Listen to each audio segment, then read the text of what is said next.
the advice I would give you is to put yourself in the shoes of the stakeholders and the other people that you're working with. And I love your question because it's kind of tying into all the things that we've talked about. Do I need math? Do I need this? Do I need that?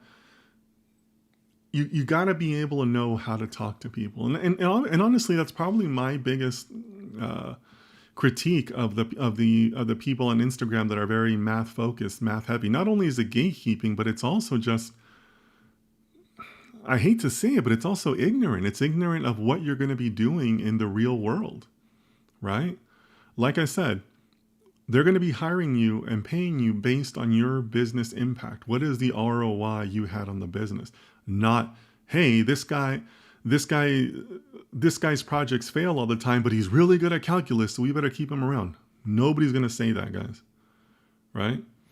So, Himstake, I would tell you, start reading some of the business journals from your industry. Start reading the press releases that your company puts out.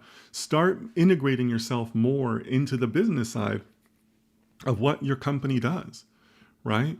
Because that's where you're going to start picking up ideas and start being able to say, oh, okay, yeah, I know why they asked me to write that algorithm, because if they can figure out this part of the business, then it leads to this, this, and this, right? That's the way you're going to start thinking. You're going to start looking at the business side.